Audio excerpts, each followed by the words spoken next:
Sunday, everyone. Yours truly here and filling in for Sarah this week. We got Jonathan Melikidse with us yet again. Jonathan, brother, good to be with you. Good to be back. Yes, and good to be sharing Ina together because I'm not home enough these days. Just traveling the road, making it happen. So good to be home for a while. Good to be checking in with good friends. Good to be making good business. But hey, let's get on to announcements before we talk story.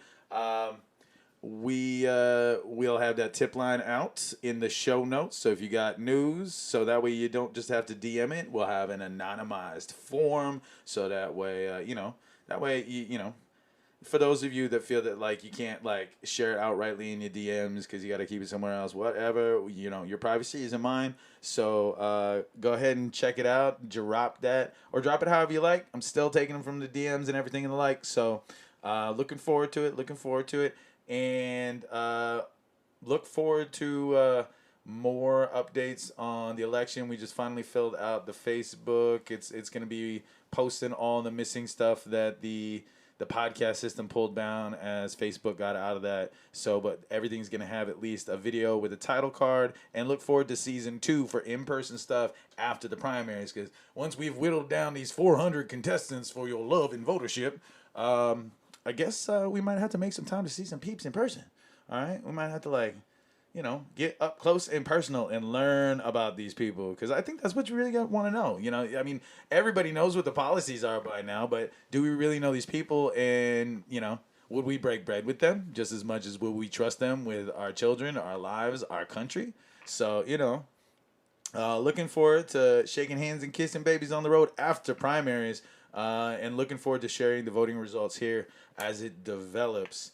And other announcements, the Maui Humane Society is seeking rabbit and guinea pig adopters, providing free rabbit vaccines for all your bunny rabbits. So if you got one kid who's been dying for a chance to learn how to get one pet, take a chance on an invasive species that is taking up way too much space. Or go out in the street and catch one chicken and start one huli business. Either way, free chickens, free rabbits, free guinea pigs, all edible. No, I'm kidding.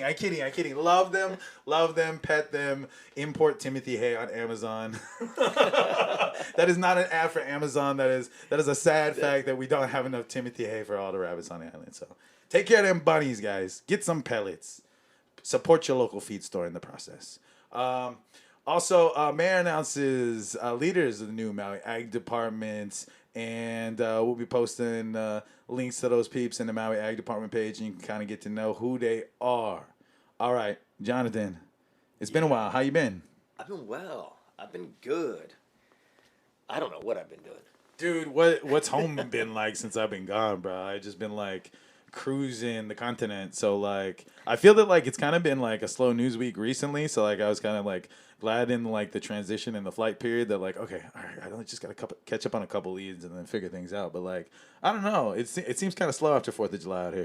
That's okay. No news is good news. No news is good news. That's what they say. Yes. I've been told that. I've been told many and I times. believe it. Yeah, but then like that. sometimes no news is secretly news is happening.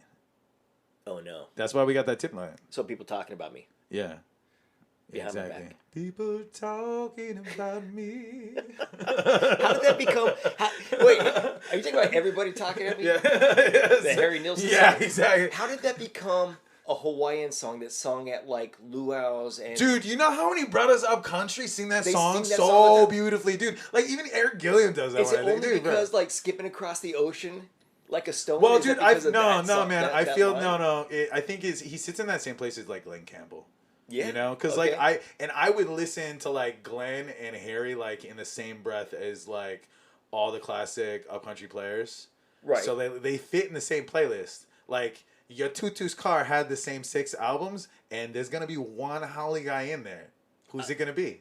Who's it gonna be, sister? Harry Nilsson. Yeah, seriously. But I mean, like, okay, number one, I always associate that song with Midnight Cowboy, which is a terrible way for a young person to associate that song. But like, and then half those guys aren't really into that. I mean, look at what most of the like country lifestyle tribute is inside of the sound of it. Right. Like when you get away from like the slack key players and the guitarists and everything, like what's the sound? The sound is even in the male singers, it's an homage to the women.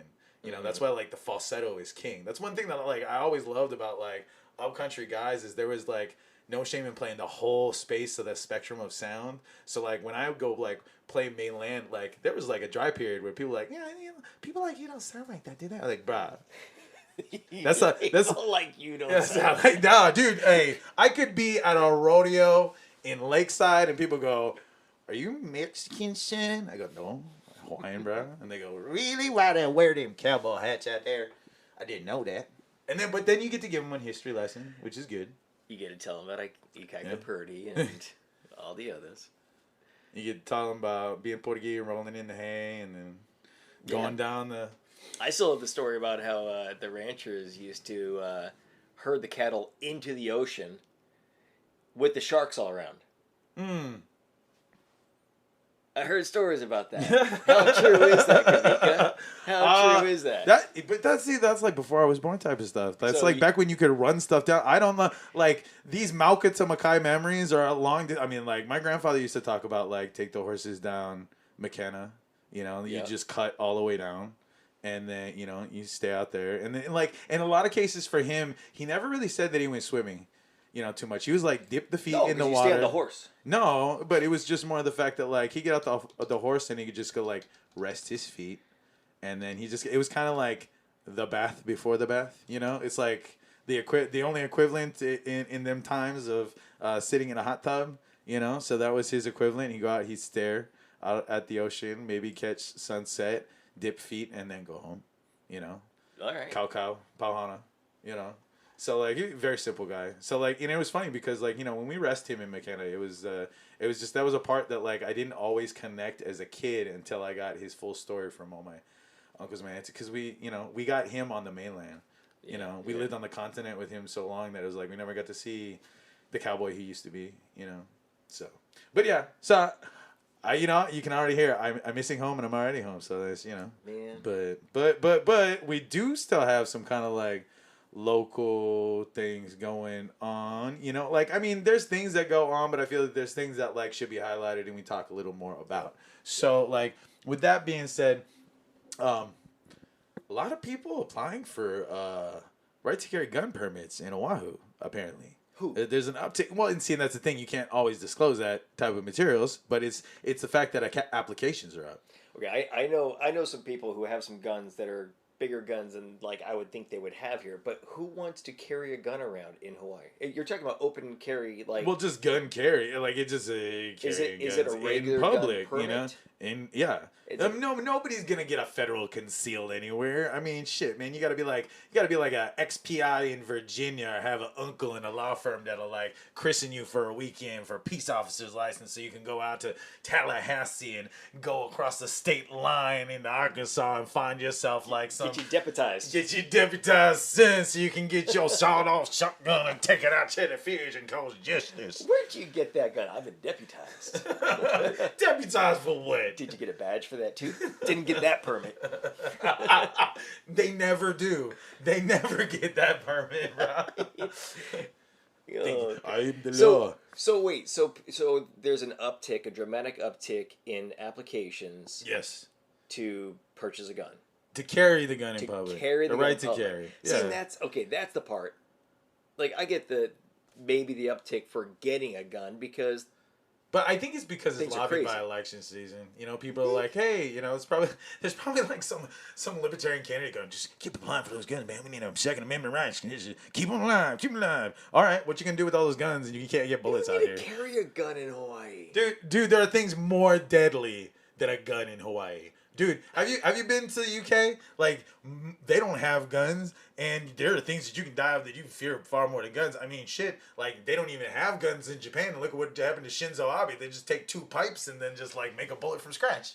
Yeah, yeah. Yeah, but we'll talk about that more later. Yeah. But, I mean, that's the thing is, like, you're more likely to die by a wild boar out here than get shot by a gun. Yes, but then the craziest part in gun statistics is you're more likely to be shot by your own gun or someone within your household with a weapon or their weapon. Like yeah. So it's operator error is usually a higher cause of. I'm just curious of who's trying to buy guns to carry around, and why. It's probably like Marine Corps transplants that listen to way too much like Man in Black on their Spotify radio. Could be. Yeah. Young Billy Joe, if you're listening, don't take your guns to town, son. Don't take your guns to town. That's right, too. Is it a Kenny Rogers song? No, that's that's Don't Bring Your Love to Town. That's Ruby. That's Ruby. Yeah, Ruby. Don't bring your love to town. That's about like PTSD in Vietnam. Okay, that's a whole different conversation. Well, tangent. They're on the same playlist though. playlist. No. That's Johnny Cash. That's more his No, ballad years. Johnny Cash was Rogers. Don't take your guns to town. Okay, Johnny Cash was Don't Take Your Guns to Town. Yeah. So Kenny Rogers is the lover. And Yeah. Johnny Cash is Well, I wouldn't always call Kenny Rogers the lover. I mean, come on, some of those songs that Coward of the County. That's a graphic song. That is. I'm going to tell you, as someone who owned a karaoke business for 9 years, that is probably one of the weirdest. Because you were asking me like what songs that I can't stand to hear anymore, but I really don't hear the songs anymore after having done that for 9 years of my life. So really the thing for me is weirdest choices of songs. Well, that's that's one of those songs where if you didn't really listen to it before, and then you got up there and decided I'm going to sing "Coward of the County," Kenny Rogers, because it's country and I can do that, and you get about midway through and you're like, oh. And then you're like, it's 2022 now. I have to put a rape trigger warning before he sings a song. They had their way with her. What? No. Yeah, no, but and see, you that's couldn't hear a dime click when you locked the door. Yeah, when you and that's the thing. It's all those descriptors and how heavy in your head it is, and then if it's one of those moments where there's a lull in the crowd and everybody's looking at the screen and they all just get quiet. When the audience gets quiet during karaoke, it's either they're revering something or they're watching a train wreck. That's like the moment of Arrested Development where they sing "Afternoon Delight," where he sang with his. You know what? I have a real scenario like that. No. Yeah, there was a 30-something guy who brought his 60-year-old mom for her birthday, and she just dad's been out of the picture for a decade and she doesn't date, so then she's oh, just sing me some songs, but then he gets up there and he's singing nothing but the most awkward love songs ever to his mom. Bless his heart for thinking about his mama, but dude, you do not want to be walking around in some low town gin joint where everybody knows your name and then be the first kid to show up in a blue moon under 40 and they go, oh, who are you? And then you're trying to introduce your mom, but then you go put a song in and then you go sing this song, and then at the end of it you go, I love you, Mom. Happy birthday. That gosh darn girl is mine. Nope. I'm going to give you 3 chances to guess what was the worst song he sang to his mother on his birthday at karaoke. Sexual Healing. Nope. Okay. Can't Get Enough of Your Love, Nope. Baby. Nope. Let's see. Then I'm going to go with... I don't think he'll get it. Oh, man. His last chance. Oh, man. I'm feeling the pain. Last dance. I'm feeling the pain. Yeah, I can't get it. Hold on. Nope, can't get it. Soft Cell. Tainted Love? Yes. yes. And then it was so awkwardly quiet afterwards, they paid their bill and they left. True story, bro. That was the first year I started doing karaoke on the continent. Yeah. Don't touch me, please. I cannot stand the way you. And then she came out. Tease. Yeah. Love you, Mom. Yep. No, but then she came. While he was singing it, she came out and she was just soft shoeing she was at a Cure concert or something like that. It's just if they would stay around 10 minutes longer, he'd be singing Friday I'm in Love with Her. Yeah. Yeah, it was awkward. But there's been more awkward things. But I'd say that was the most outstanding awkward in my first Love year. American Style. I seriously I felt that the movie Duets was pretty spot on. Yeah, you would have good insight on I lived at least, I gotta say, at least 90% of that movie in my near decade of owning a karaoke company. Yeah, well, if you can't tell by my singing just now that I was that guy who'd slip himself in between the really good singers and then just quickly walk away. I like how we went from Second Amendment rights to karaoke blowouts. Well, look, they're both rights. Okay, we have the right to sing karaoke and we have the right to carry a gun. Gosh darn it. I don't think you have a constitutional right to karaoke. I'd have to check the Constitution. I don't have a good Constitution. I mean, that kind of falls under free speech, I guess. Yeah. Yeah, no, yeah. Karaoke's free speech? Yeah, there you go. You got your First speech. Amendment right to karaoke. Yeah. There you go. Yep. I'll just go, that's my church. I don't know, constitutional rights. We need to check the Constitution. Some people are trying to express. You know what? I think sometimes that I just need to read like the Constitution and then just put it out there so that way it's on repeat blasting. Like maybe one day when we get the AM radio station up, I'll just make that like the 4 a.m. broadcast. Like, we now end our broadcast day, and they're like, "Good morning, fuckers. Here's your constitutional check for the morning. 10th Amendment, bruh. You have the right for shit right here."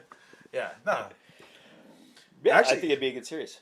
Yeah, no, you just make it that boring thing like before we actually before the Aloha Kakahiaka show. This is your amendment of the day. This is your word of the day, and then this is your amendment of the day.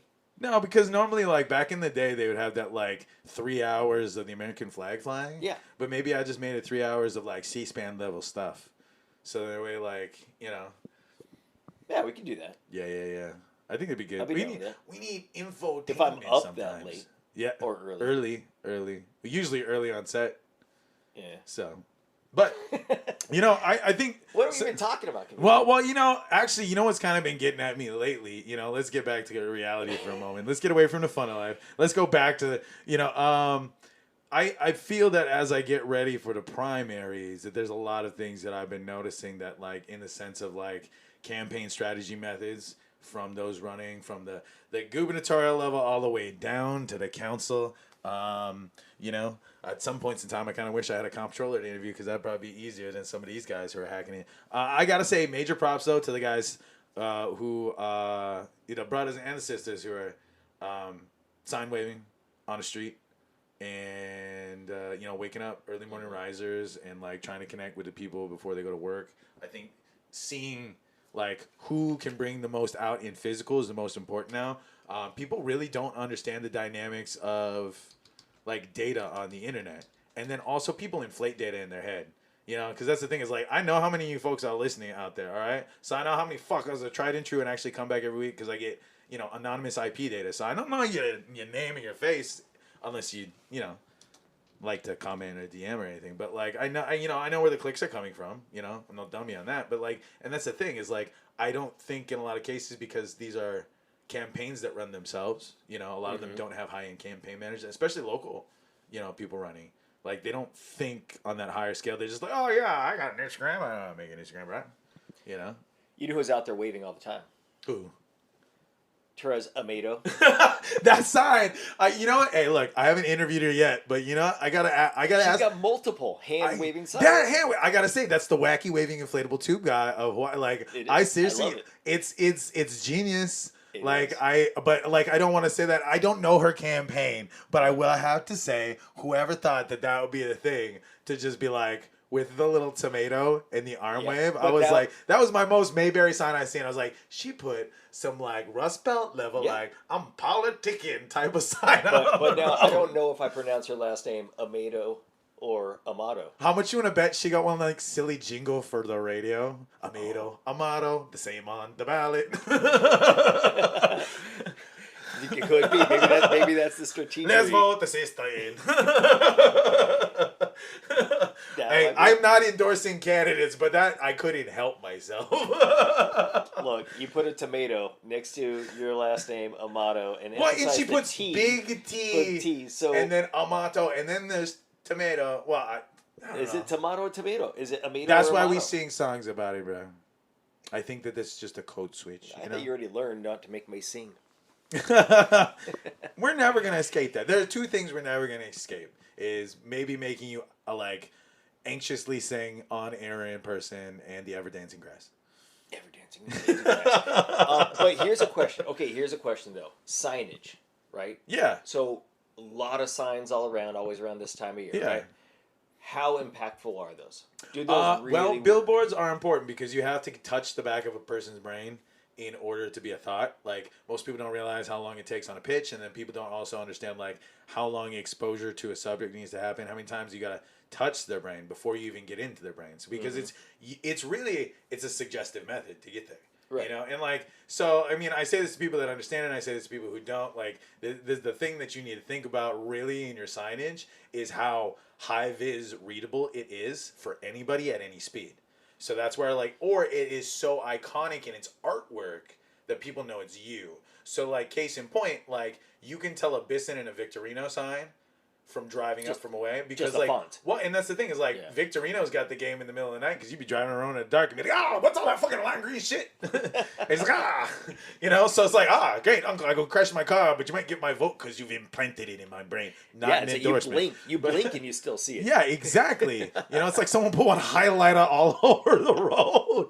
But then you got Bisson, who's got the colors and the scheme and the triangles and all that shit. So then people know that even, like, when they can't read it, his imagery is so succinct that they can see it. So then when you have people, and then that's the funny part about candidates who create signs that represent homages to bigger candidates, because you see how they're influenced by them. So then, like, you can tell who's a Trump-publican or who's a moderate or progressive Republican, and then who's like a freaking serial communist liberal, or who's just like I want everybody to get along, kumbaya liberal. You know, by the basic graphics and the fonts they choose, and exactly color because it shows where they're exposed. So what's the sign that they saw the most?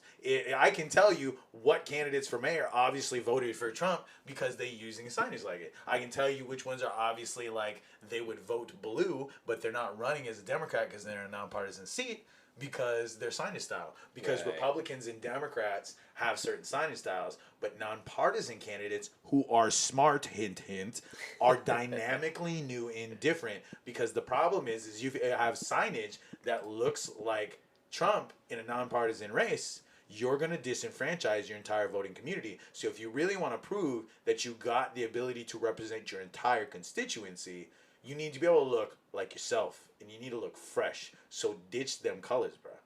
So you need to think about, like, do I look like Nancy Pelosi? Do I look like Donald Trump? You shouldn't look like any of those. You should be you fucker. It's true. Yeah. Be yourself. Yeah. Always be yourself. Always be yourself. And you can't be yourself, be Batman. Yeah. That's at least the mantra amongst the nerds. That's what I grew up with. You know. All right. Yeah. Damn straight. But no, I think that there's a lot of things that they need to take in kind for their, not just the signage. I thought that was a great thing for you to bring up. But like to finish off the note on signage, like one, manage your Opala, because if you lose, don't be one sore loser. Go pick up your trash.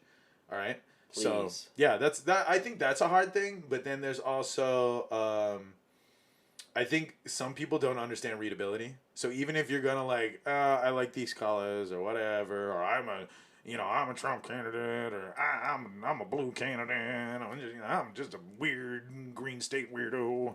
Any one of those, I don't care. Pick one of them. Pick one of like the 180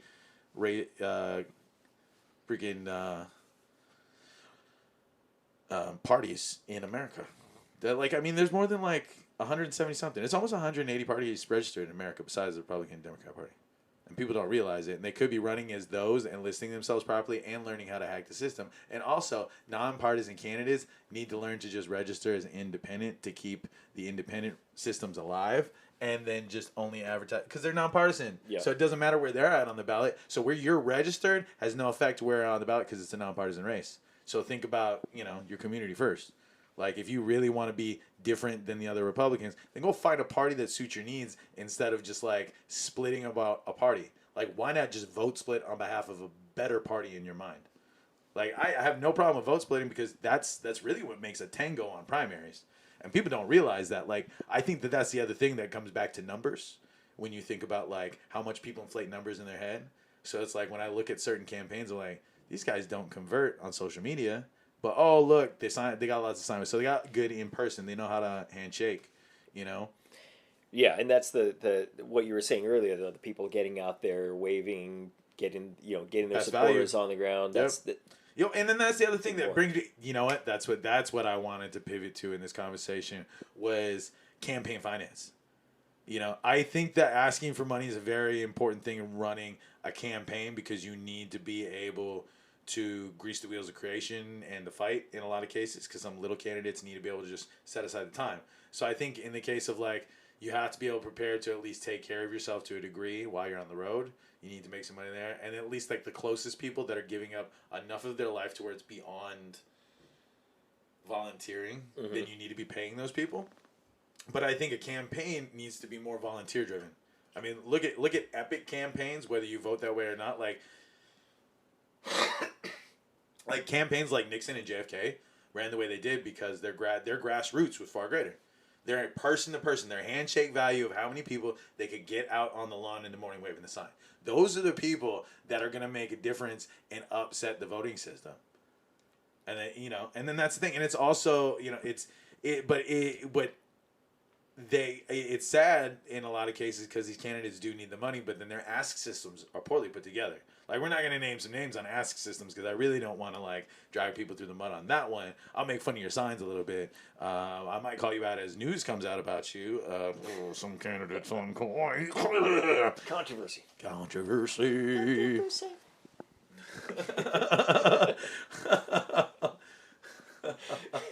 Sorry. No, don't be sorry. But I think that, the ask systems, some people they're either getting the wrong campaign manager or they don't know how to stick out their hand. They don't know how to be, especially in this culture out here. Because, California, you could easily, do it every day, send you an email, send you a push, send you a thing. People in California are like, oh, God, all right, just take my money, go away, just keep it blue or whatever. But then, out in a community like this, on an island, you kind of eventually know everybody, or at least know someone who knows everybody. The fist bump value out here is very high compared to the mainland. You have a better chance of knowing everybody on Maui than you do everyone in LA. Well, yeah. Yeah. I lived in LA growing up, and I barely know anybody in LA. Yeah, you know a neighborhood. You just know a hood. That's it. California, we just know a hood. And then maybe you might visit another hood because you got cousins in that hood. So, I know where all the Hawaiian hoods are because, I grew up in those and the Samoan ones and the Filipino ones. But, it's just, you don't know anything outside of your concrete neighborhood, because you're segregated like that, whether by money or by force. You don't even know your neighbors in LA in most places. Well, not even out here sometimes. Yeah. I'm surprised at how many neighbors don't know each other out here anymore. But then again, they brought that from the continent. Because how many people don't talk to, and then it takes them 10 years to open up. And it's bro, we could have been best friends forever. When they realize they ran out of sugar.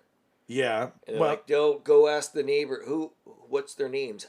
I don't know, but just ask them if they have some. Yeah. No, and then I feel a lot of headcanoning happens because then people get into awkward scenarios with new neighbors and look who's moving into the neighborhood type of stuff because, peeking through the window, getting on the LA. Yeah, exactly. I used the word. You used the word. Take a drink. Water today. Yeah, thank you. I said maybe another time it'll be beers or something. I learned that word. Look at you go around. Get on with your bad self.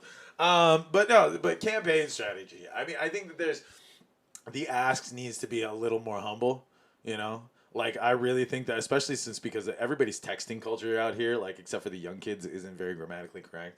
I mean, I've seen how the adults text out here. I've seen the handwriting of adults out here. All right, come on, guys. Even the rich guys need to get their shit together, bro. Learn some cursive, maybe. You'll impress me.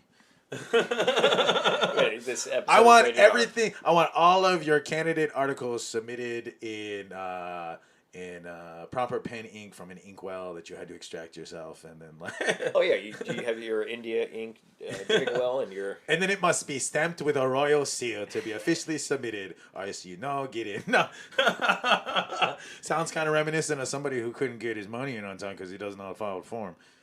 Oh, that happened. It did happen. That kind of counts in political news. We should kind of talk about that to a degree because everybody is kind of wondering about that thing. Is that going to affect his campaign? Is it going to affect Kai Kahale's campaign? I haven't talked to Kai yet. I haven't talked to BJ yet. I would be excited to talk to both of them. I'm going to reach out to the offices again. We kind of had this hit and miss, and then I found that the mailer systems, and that's another campaign thing to bring up. All you fuckers go put up this email with the elections office, and then you don't tell or remind your campaign manager what your base email is that everybody should be contacting you on that you put out there. So when we go and look for that information, go, I talk to this candidate, and it'll go through. Because it ends up on an email that's not running because then they 2 weeks later change it to the campaign email that they just bought.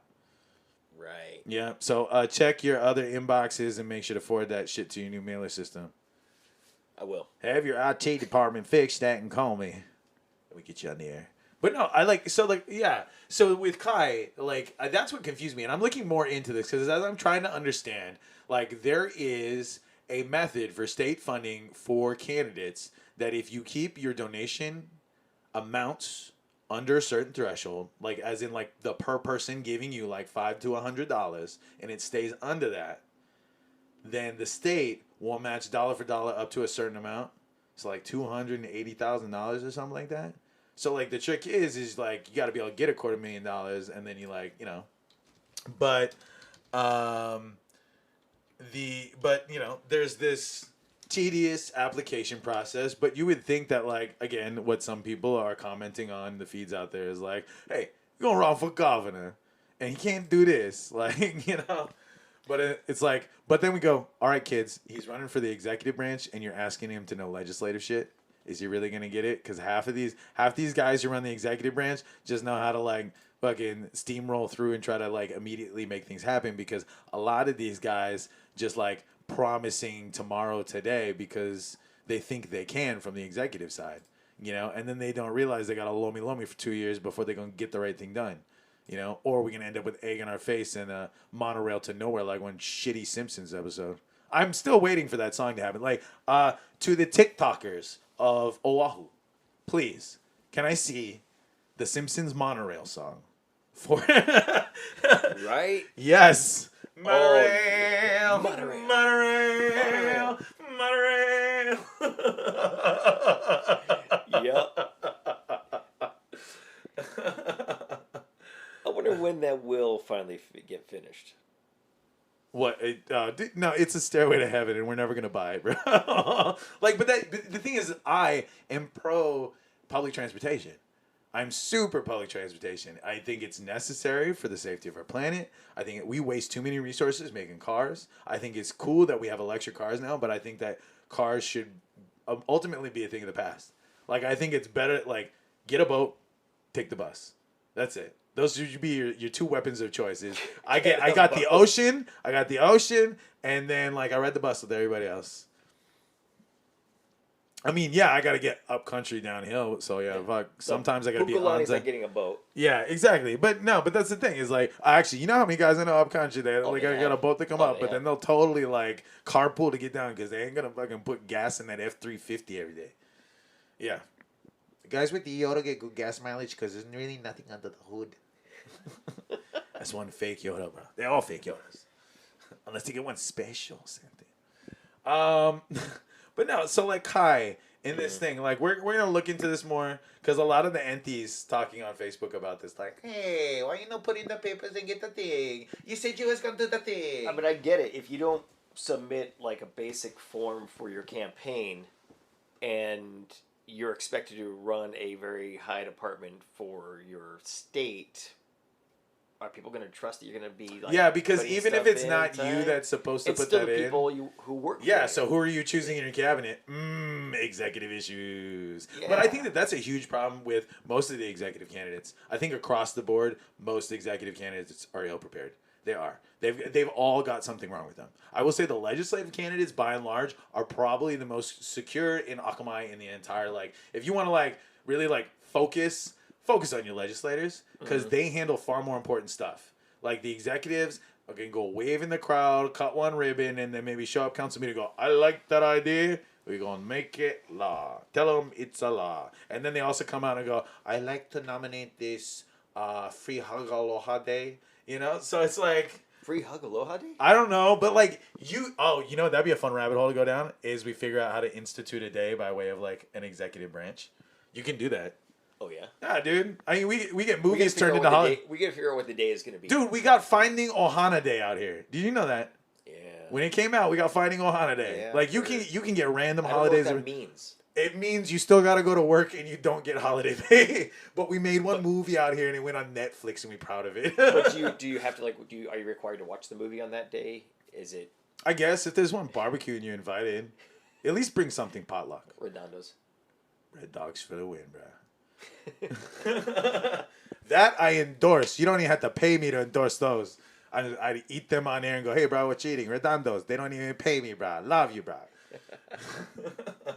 I don't know. Do we have any other thoughts on, like, campaign strategy? What are things that bug you for someone who's been out here longer while I've been on my Rumspringa disappear for 2 decades? Like, what do you think that, like, from your long-lived perspective out here, like, what stands out to you the most in the races? What kind of like grinds your gears in the sense of could they be doing this better, or like are people really listening? Are people any equality? You know, like in that sense of like I believe that most executive candidates are kind of faulty and most legislative candidates kind of know what they're doing. But then like what's from your perspective? Yeah, I don't know if I have a lot on that side of things, but I would definitely say it seems to me, from my perspective, a lot of candidates stick with their little circle of influence and they campaign within their circle of influence. But aside from signage, like I mentioned earlier, I don't see, and maybe it's because there isn't a good source until like what you started doing with Rabbit Holes, like a good source to actually learn about any of the candidates. Because I see the signs a lot of times, but I don't know who they are. I don't know what they're pushing for. I don't know what they're, unless I have to go do it myself, which I do. But I think most of the people out here, they're just going to go with a sign that they connect with, or they're going to go with, oh yeah, I know that person because they know this person. And so I don't think we have a good opportunity to really learn about the candidates and what they do, aside from like what you've started doing with Rabbit Holes. I think we might have to do some man on the street interviews with these people too. Just like I think maybe more than anything else, I'd love to talk. I think at this point it's like before the primaries. I mean, if I can get the shit together, because like I mean, in transition, moving, getting everything ready for Comic-Con, all that stuff. I'm still trying to like get everything hammered out with receiving said interview documents from each of these candidates, but and then I kind of like started pacing some of them because I'm like, oh, some of these candidates will probably stick it to primaries, incumbents, etc. So I'm like, okay, like I really need to get the ones that are like first time runners, might get eked out by the primaries, because we really need to learn their information more than anything else. Because like I think vote splitters are important in primaries. You really want to upset like an election, look at who the vote splitters are. Yeah. You know, and so it's just like I can call a duck, you know, like I think that like if I was to call it on the Maui race, like we're gonna see like Bisson and Victorino going head to head. But I'm telling you, mayoral candidates, you really want to take on the whale and beat Victorino or someone like that, like you'd have to take on Bisson. I think that's really where it's at. Like, I mean, I'm letting them all duke it out because I'm really like I said, I'm not impressed by all the executive candidates. I think each of them have a little fire in them that's important and could cause change. But I think as executive leaders, they need to understand that how much they are checked by their other branches and how much they have to learn from them. Mm-hmm. Because I think I fully support young candidates. I think the younger the better, because having a mayor you can teach is better than a mayor with old dog tricks. But then there are some old mayors who finally learn right to do things. So there's a little bit of that in all of them, whether young or old, that I'm noticing. You know, the sample of the calabash ain't too bad, but like some of them just, a couple appetizers short of one local mocha plate. So yeah, you know what I'd like to see? I'd like to see the candidates going around like the back of a Tacoma with a big megaphone, talking about their campaign. We will not take away your guns. Vote so-and-so. Yeah. Save the babies. Vote sister. Old school style, you know? Yeah, Just driving around, streamers flying behind them. They also need to get campaign songs. I mean, we're a radio state, so like you should be like, vote for Mel, vote for Mel, vote for Mel. Like it. Yeah, no. I think that's the other thing is like I think some candidates are going to stand out better because they're noticing the right advertisement methods. Like, you want that youth vote? Go advertise on YouTube, kids. Like, that YouTube is where it's going to be at if you want to get the youth vote, because that's where all the kids are. Like, they're migrating off of Snapchat. They're not completely into Instagram. They also know how to see through most social media ads. So what you really need to do is learn how to push your YouTube videos to them. Not a YouTube ad, but push your content channel. And then also learn how to draft and design content that is legacy, like evergreen, to the point where it's not necessarily just your politicking, but it's you as a person that you're selling, you know. And I think that's what really stands through. But I mean, I think that's a subject we're gonna be really talking about for the rest of the election season.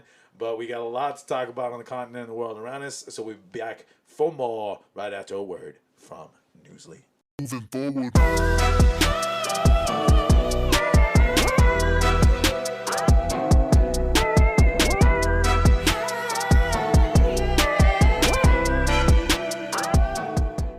We live in a fast-paced world. where many people are too busy to sit down and read books or news articles.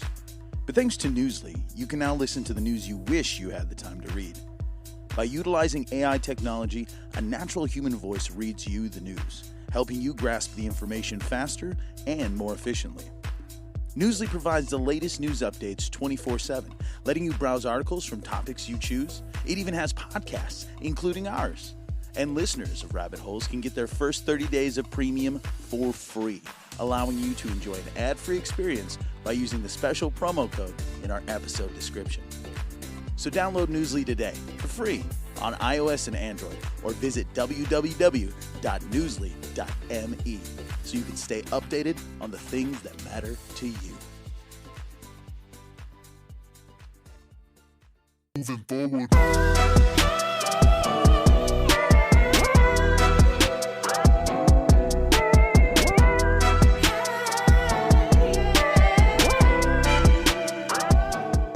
The world is a crazy place. Sometimes it's on fire. Sometimes it's bright and shiny. And God only knows what it is some days because we can't parse the data all at once, can we? I don't know what it is. It's a confusion. Yeah. Yeah. It's like a Skittles bag that you find an M&M in. Yes. Oh my God. That is even better than like that. That is beyond American ennui for me. That's like how are you confused? That's like is there a word? There's got to be a phrase in another language that English just can't figure out. You know how we have like Germans have words for all of those things. Oh yeah, the Japanese do. Yeah. Like the French. I mean, I know a lot of like French ones. Like I'd say probably my favorite is falling upstairs. You know, l'esprit d'escalier. You know, that's probably Falling upstairs. Yeah. The feeling of falling upstairs, and then there's also that like feeling of want to like fly away and like be a balloon type of thing to just like jump off of everything. Is there a feeling of like you're sitting back in your chair and you're teetering back and you can't you might fall backwards or you just might stay balanced? There's probably like some Swedish word for that. Yeah. I'm probably sure. You know, but then the Japanese have like kigurumi, which is not just an art form, but the expression itself of just like piecing oneself together. It's like kigurumi is essentially like the Theseus paradox of existence of like, is this ship still the same ship, even if we put it back together with gold? No. Yes. No. Wait. Ask Buddha. Is it still a ship? I have to say the same thing about the QAnon movement. Is it still a Q? Today's episode is brought to you by the letter Q. If Q changes and it's still a non, is it still QAnon? Well, see, but that's the thing. Or is it Whoanon? I think everybody's finally figuring out the who is of it, you know, because like I feel that like the HBO documentary really hit it on the head that it's, you know, it really was the son, but then the father kind of turned it into his own monster because it's like, I own it. And then his son just kind of like walked away like, I started the fire that made the world burn. Like secretly, if we were to get a new who didn't start the fire or a new who let the dogs out, he's the guy. He let the dogs out. He started the fire. Like, get rid of him now. Like, and so like, I think because the QAnon movement is very much a vocal minority. You have a fractured, like, 3 to 5% of the world that just doesn't realize how much they've been gaslit into mistruths, miscommunications, misinformation, and that they've been consuming just heretical material, like zealotry without real information, that just keywords. And then that's really the thing that you have to watch out for, like, when you're watching for, like, dystopian leadership, is, like, are you really getting the message, or are you just getting excitement? Are they getting into KFAB? You know, and that's why I, like, really try to use that KFAB politics term in the new age, is, like, is it a show, bro? Are you really saying this just because you know a word salad that can get me to go, he knows me. He understands, he does. Well, that's my favorite thing with word salad politics is everybody's seeing what's going on right now, and it's really not good, and nobody likes it, and we can go ahead and take care of this. We can fix this, and that's what I'm planning on doing, is doing exactly what you want to see. But you have no idea what the hell they were just talking about. No, they don't have the time. It's like, oh, there's a problem, and they agree with it, and they're going to fix it. What was the problem again? I don't. Oh, there's a lot of that. Like, I find that, like, no matter what side of dissonance in politics, there's always someone on either side that can easily just, like, start talking. And you heard it in some of the interviews I had. Yep. I would ask a very direct question, and it would turn into them automatically pivoting to what they wanted to talk about. And that's another thing to worry about candidates, is how much of, like, pre-narratives do they have? Yeah. And then they're not willing to shift it for the needs of the conversation or the people. But, like, back to the conversation of QAnon, it's like, so the Q drops have resumed, but most of the forum is worried if it's not really Q. But then they're also coming to terms with, who has access to the Q account. And then obviously the father-son do, but, like, the son's not. And then so then he's like... he's posting, but then, like, they also, like, they're what are they posting on? So they have, is it their original Q site? Or well, 4chan to 8chan to 8kun, etc. All those things. So, like, the end result forum now, like, the guy who originally created it and then more or less packaged it and sold it to them, he's out of the equation. He was at the center of the HBO documentary. Yeah, like, he was a really good wealth of knowledge, and that's where, like, he really helps to me sell and understand, like, those two are Q. Those two are the only real Qs that have been around the entire time. There's no other person. It's not some secret clearance cleared fucking like, seriously, here's the thing that you got to ask yourself. If someone has competency for an ultra secret clearance in the United States government, do you think they know how to fucking spell on the internet? Because half of the Q drops in the beginning were obviously a fucking 22-year-old kid lulling the world, because it was so rife with spelling errors, grammatical inaccuracy, issues in the context of using clearance phrases and other jargon from the industry. Yeah, so he said buzzwords that made people think. And then the thing is like, his scripting was no better than a Nigerian prince. That was the plan. That's to throw you off, Kawika. Sure, bro. Nothing you think you know.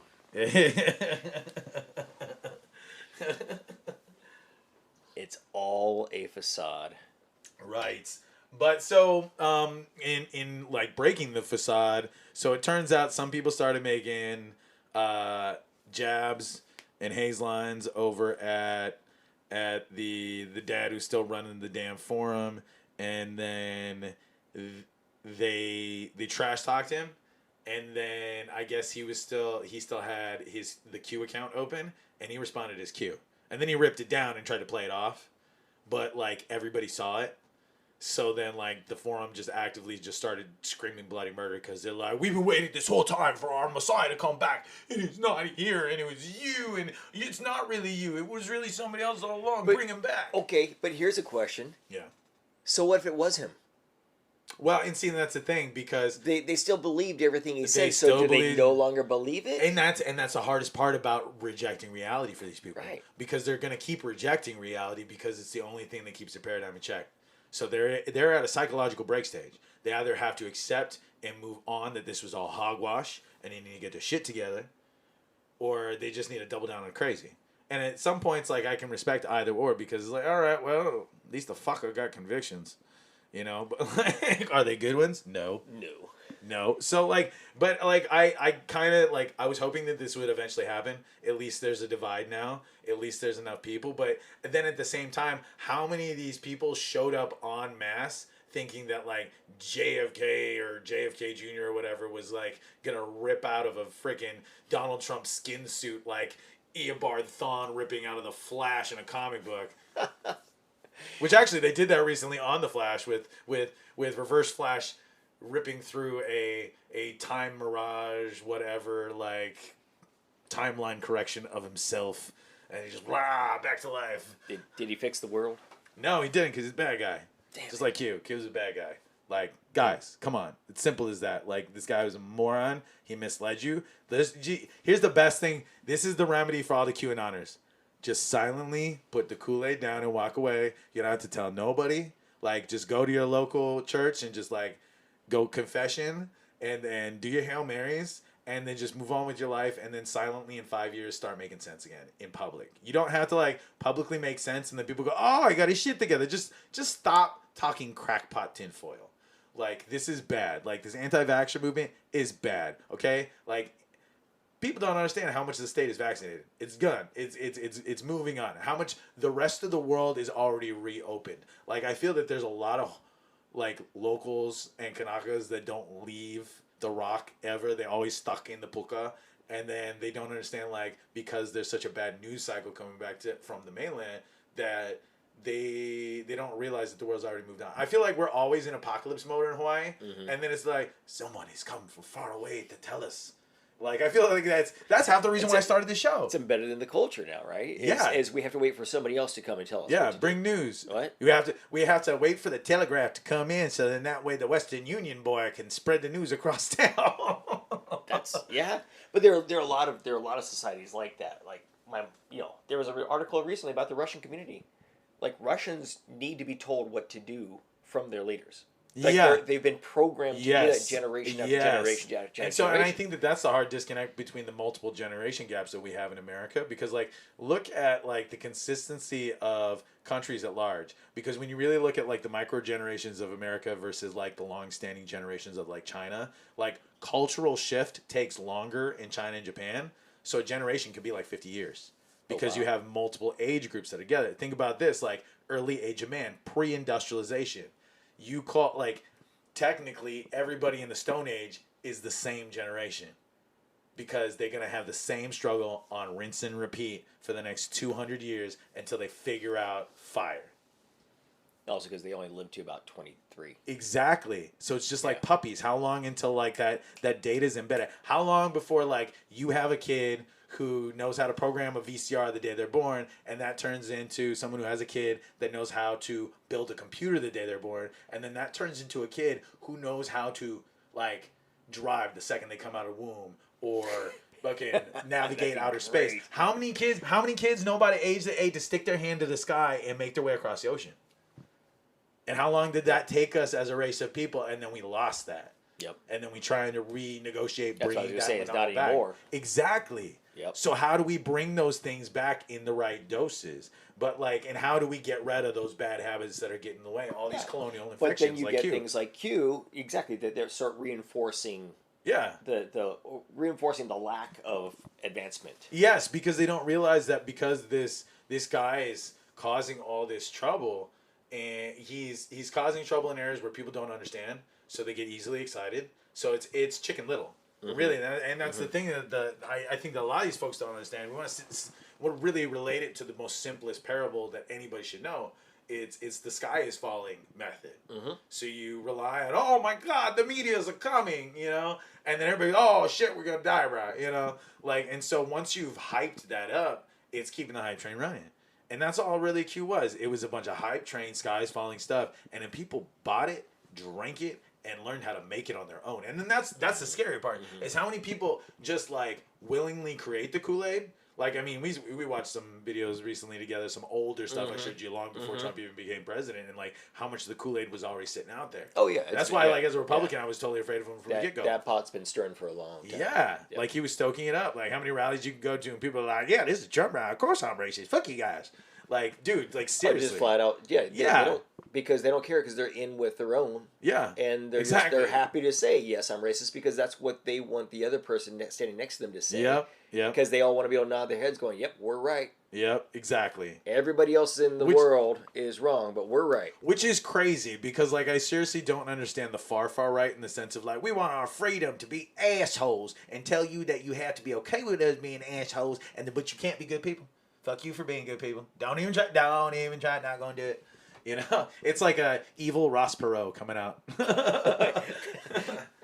Don't try to be good. Can't do good. Tell you what I'm gonna do right here. I'm gonna write you a check, $10 million. Let me pull out this dry erase board. I'm gonna show you real quick on how to be good and how to be bad. That's a reference that nobody's gonna get anymore. Like, even old people will be like, Ross Perot, what the fuck, guys? He did. Wasn't it a dry erase board? He explained Rossonomics. Yeah, no, dude. It was like watching the president's NCAA picks, but Ross Perot talking. Dude, I remember that because, like, even, like, and that's the thing that, like, I gotta say, like, the younger generation generation needs to start covering politics more because, like, I remember when I was a kid watching all that on Nickelodeon and the way that they covered the politics and everything. It was just like watching Amanda Bynes as Ross Perot was probably one of the most, like, dude, that's the Amanda Bynes I always remember. Not because she's young and a child and whatever and just hold on to that and want to squish it and love it and hope it doesn't become a drug addict one day. No, she had to grow up and be the baddest bitch, whatever.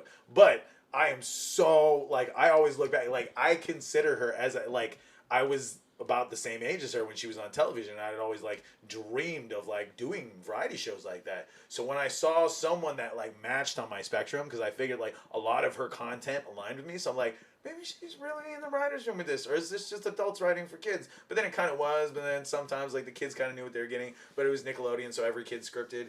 You know, it's that sad point when you find out, like, every kid who went on the Aggro Crag and Guts was actually a producer's kid.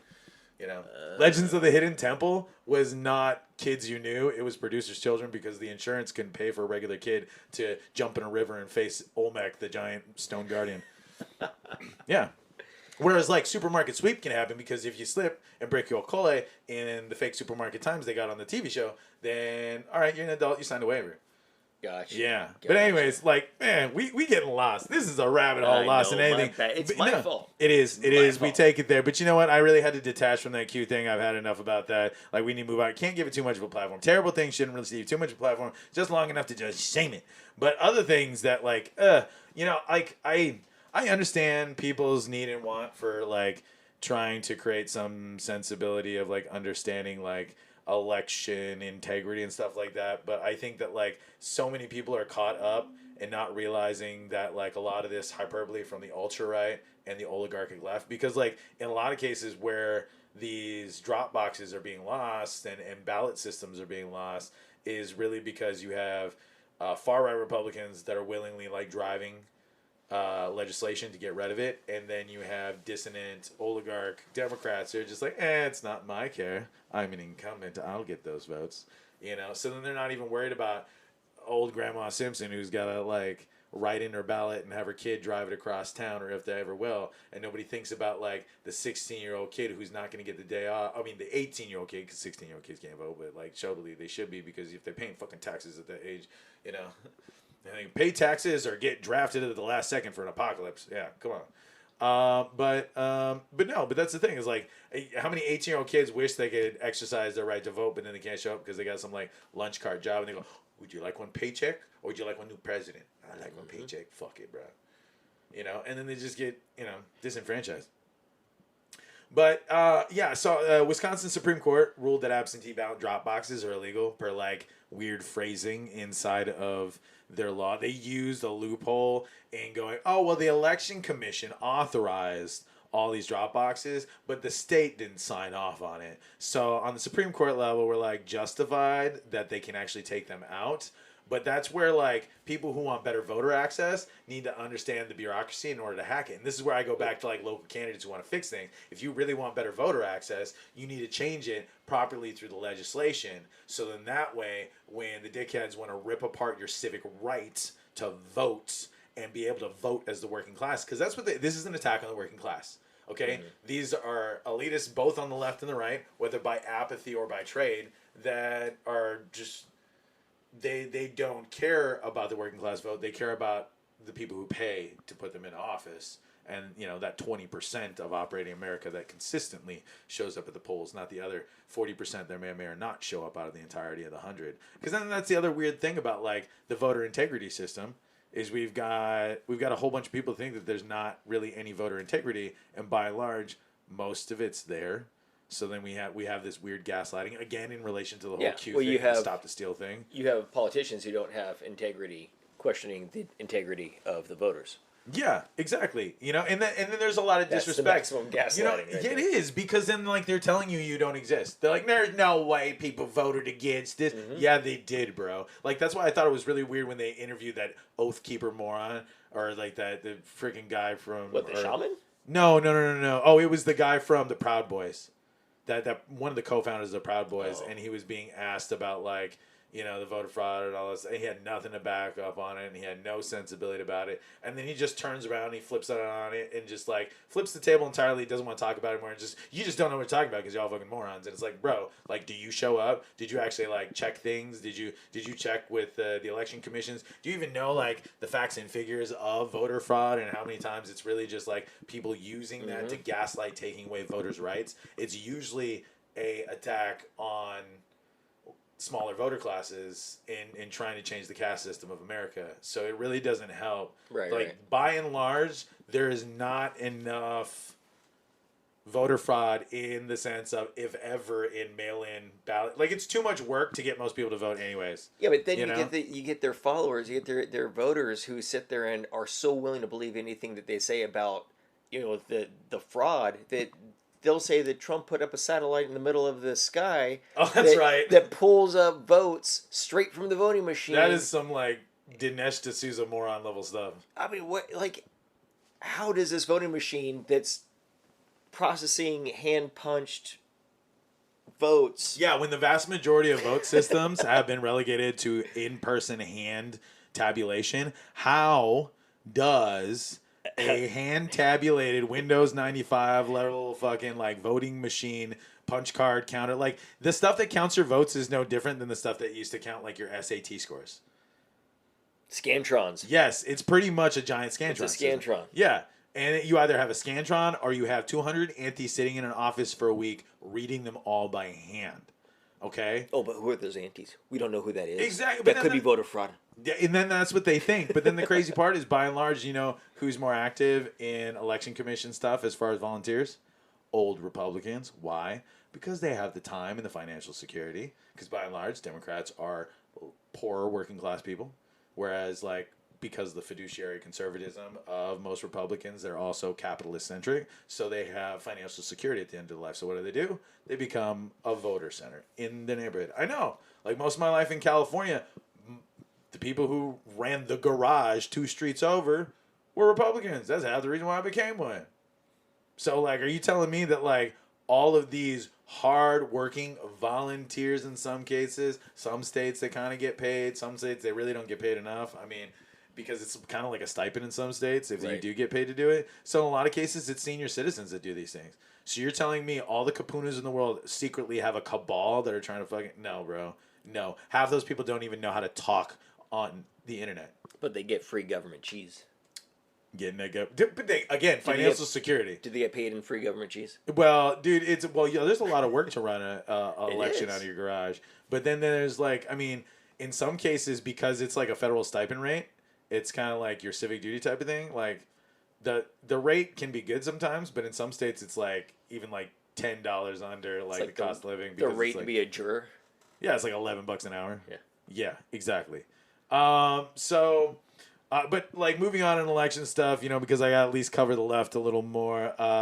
Biden is signing an executive order, or did sign an executive order on abortion access amid pressure from Democrats because there's a lot of issue going on with the Roe v. Wade thing. I mean, I'm pushing it again and again. I'm going to push it until you guys actually want to talk about it because I feel that this is a thing that really needs to regularly be talked about. Like, that's a personal freedom for half of the card-carrying members of America, and if the women at large have decided over a century, including more than, what was it? I think it was like somewhere between like 60 and 70 Republicans secretly are okay with abortion. They're just not public about it. I think the nationwide poll, non-party affiliated, was around 60% of the U.S. Exactly. Approves of. Oh yeah, and Republicans love hiding illicit babies had with like staff interns and like people at CPAC conferences. I think that's half the reason why they moved it to Ukraine. So, or wherever. Oh, no, Hungary. That's right. They moved CPAC to Hungary so that way they could have more debauchery than they would have in Florida. Even though DeSantis would probably promise the greatest debauchery ever.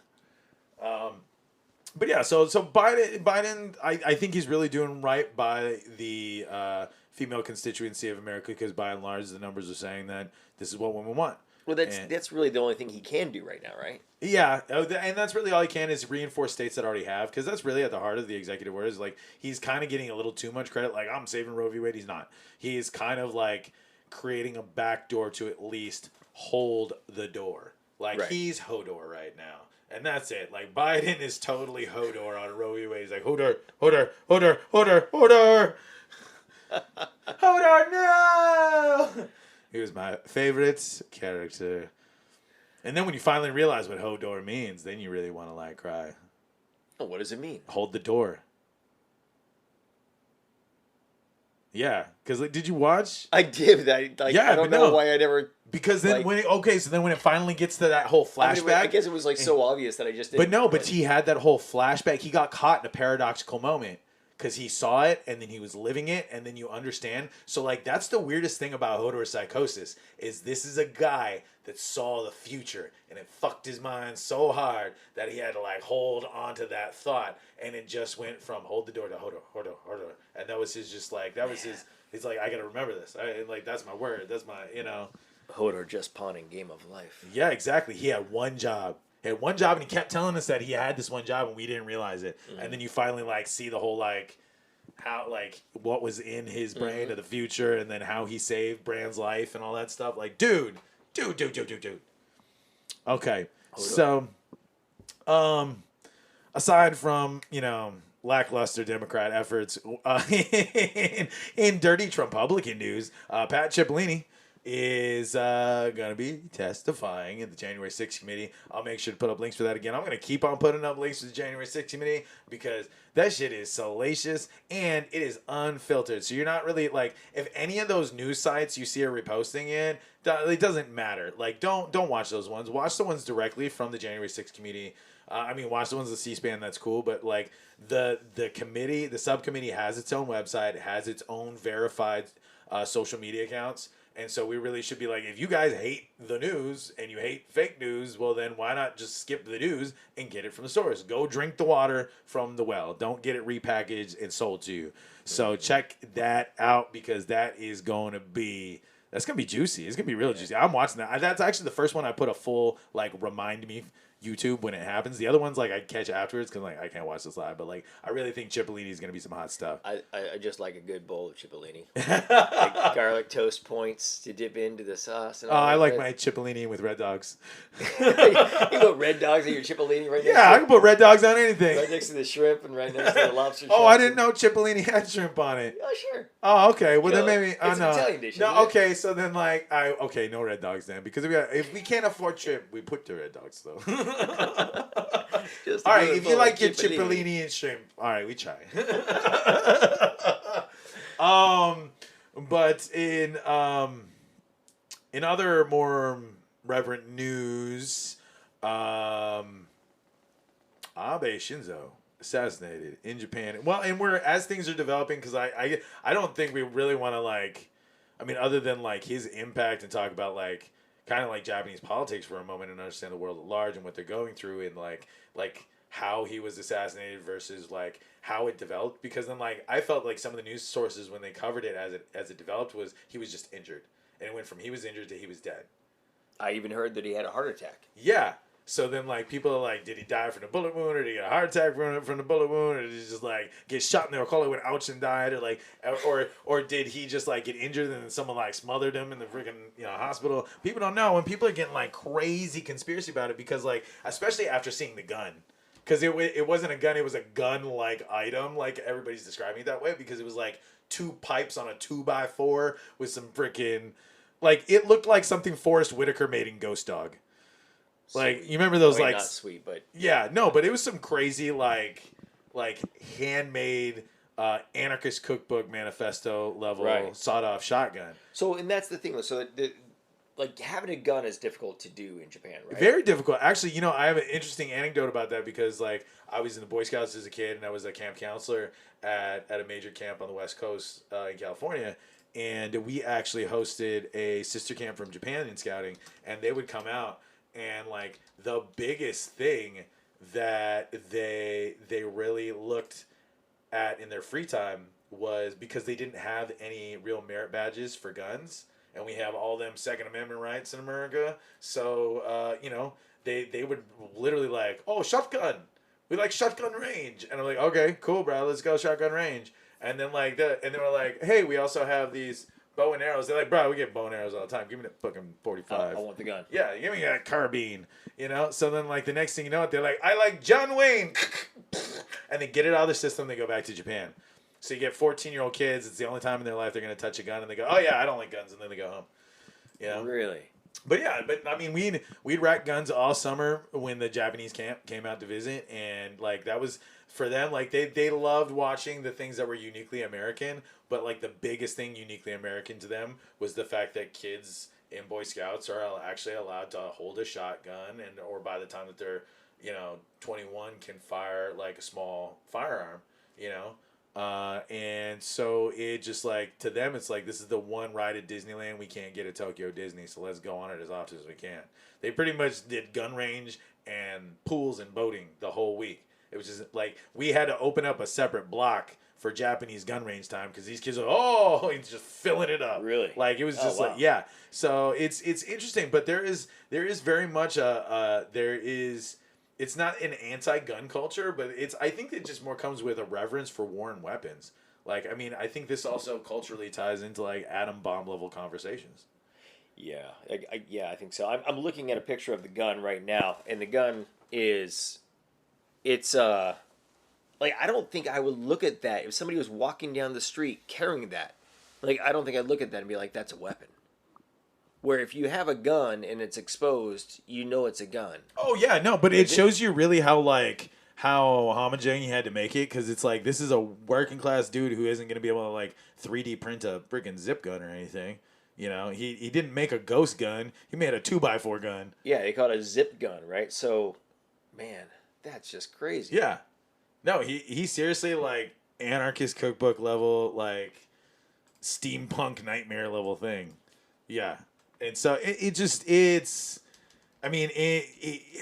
extremely crazy to think about gun violence in Japan, because like I've known the culture my whole life, so then it's really, I don't like, I could only begin to imagine how the people are feeling in the fallout of that, because like, I think I would have to watch a little more Japanese news these next couple weeks and understand like the response to it, because like politically there's a lot in play with his death, just because of like where he tried to take Japan and how he like, and then now like it, like, is he going to be martyred or is he going to be cast aside in history, even though like he posthumously, his impact is huge. Well, that was going to be my next question for you, is because he was re-campaigning, wasn't he? Yes. Or was he? Yeah. So what does that do for, just the people of Japan? Were they starting to move back? Less choices. That's all. At the end of the day, sure. It's less choices. But like, and I can't really like, I can't completely get into it, because like when it comes to Japanese leaders, like, yes, sometimes they go a little right. Yes, sometimes they go way too left. Sometimes they like, their version of right and left is not the same as the rest of the world.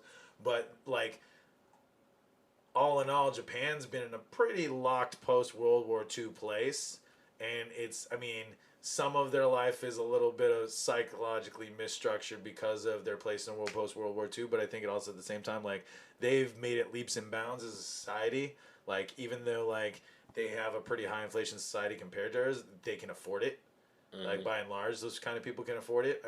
Yeah, there's a degree of poverty out there, but, like, when you think about, like, the level and access and how the hive mind of Japan moves forward, like, it's a cleaner China, more or less. I don't mean that in disrespect to China, but I like in the land mass, per capita usage of people, industrialization, macroeconomic level from township to township, like all that stuff. Like when you think about like how Japan's been managed for half a century, it kind of like it's not a well-oiled machine, but it's better than some. Gotcha. Yeah, it'd be interesting to see how this all plays out, and also the story behind why he was assassinated. What, like, it says it wasn't political. Well, but that's right? the thing. That's is one like, of the things they said. How right? is it not political? Because He's a politician. Figure. Like, and I hate that. That goes hand in hand with I'm not a politician. Yes, you are. The second that you running for office, you're a politician. But anyways, like, it's how can people say it's not like that? That screams cover up from someone who worked in a bureaucracy. That is executive overreach into the media to go no. And I think that's what they're hoping for, is that if they keep spinning what it could be and how it's like we don't know what it is, then eventually it becomes a nothing burger and people forget about it and move on. I think that's what they're counting on in this age of confusion in media, is that like this may be an assassination that people will be like, he's dead. Like a year from now, yeah, because not in Japanese culture, but in around the world culture. In the world, I think Japan is going to be hindered, hurt, and grieving for quite some time. But I think because of what's ahead for them, it'd probably take 2 election cycles for them to be in the back of their head. I mean, look at how fast America forgot what day 9/11 happened on. Everybody can tell you the first 2 numbers, but they can never tell you the last 4 sometimes. Yeah, that's a good point.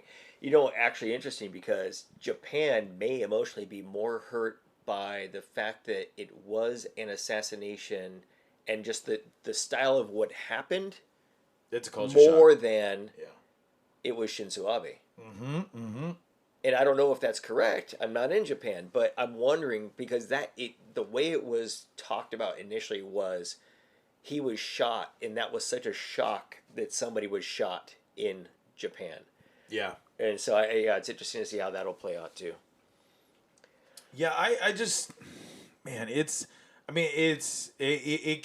could really even play into the American, the British, and the Australian conversation right now in their elections for the next few years, because like it's going to be used as a talking point in gun control. They're like, look, they still made a gun, and it's like, but look at like the culture and like where, like, I mean, you know, where the culture sits with like actual like gun violence to date, and what like people, whether or not they actually care about. Because that's the other thing, is like for all those kids that came out and went to that shotgun range, like they picked it up and then they put it down. They're like, oh, no gun back home. Who cares? It does like, what I thought it did. It does exactly. The tape plays cool. Like, and then I might come back tomorrow because it's an interesting rush, but I'm probably never going to touch one for the rest of my damn life. You know, so it's just. It's an odd culture to us, but then at the same time, like, I have to respect the fact that these people tried for a level of broad stroke action on peace in their streets after, you know, how long it being at war, and then being branded with a scar because of war. Like, nothing really makes you appreciate the gravity of human life until you accept, like, the loss of hundreds and thousands of your countrymen, which then brings me back to the sadness of, like, post-pandemic stuff, you know, not that I want to touch on this too much, but before we go on to break, is just that, like, I mean, I was kind of sad recently, you know, just thinking about the reverence of people lost and died over the past couple of years, that, like, I feel that there's a lot that is forgotten in the people that we lost over the pandemic, in the sense of numbers, not just sense in the quality of the people, because there's a lot of quality people we lost, but I think we're disregarding, like, every time that a vaccine or COVID denier comes around, you're disrespecting the lives of more than 600,000 Americans. You're disrespecting how many millions of people worldwide. How many all those people in Italy that died in that first week. Yeah. Just like Italy, like, people don't understand. Like, we just had 20 registered COVID related deaths last week here in Hawaii. Well, and it's because that's a high number. It is a high number here, but then at the same time, it's like, you know, when they go out and they interview all these, you know, these people around the world that live in these mokus that are kind of more rural or just a little more disconnected from the news cycle, and then they believe the rhetoric of, like, the political machine around them, and then they're like, I haven't seen it out here, and then they just got, like, blinders on. But then, like, you go in and you do a fucking field study in their neighborhood, and it's like, dude, you all had COVID like how many times last month? It's like, so you're really telling me that nobody's dying? Dude, you lost how many neighbors? And then, oh, well, it's complications, you know? That's one of the arguments that ticks me off the most, is they'll say, oh, well, they were starting to say it was a COVID death even for people who died another way.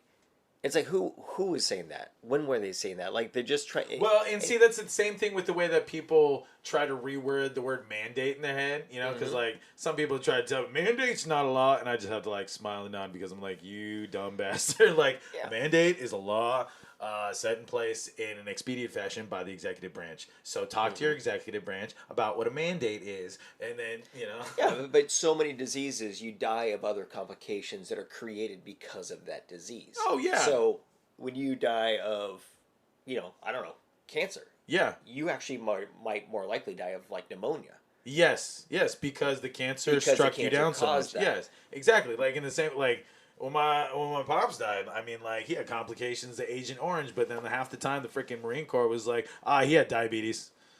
So I understand where some people are like, did the diabetes do it or did the Agent Orange do it? But it's like, I know very well he had the Agent Orange long before he had the diabetes. So guess what? The diabetes is a complication onset by the Agent Orange as far as I'm concerned.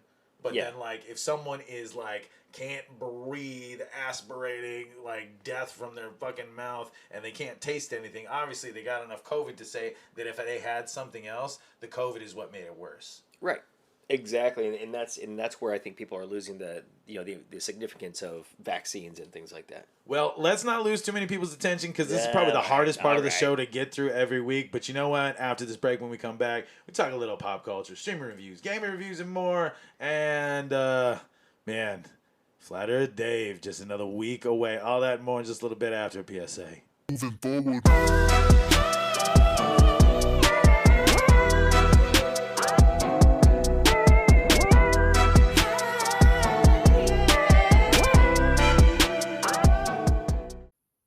Get help.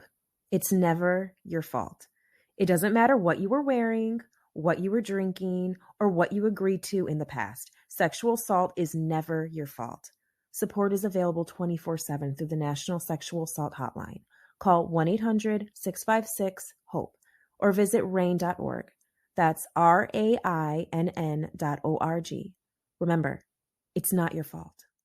Moving forward.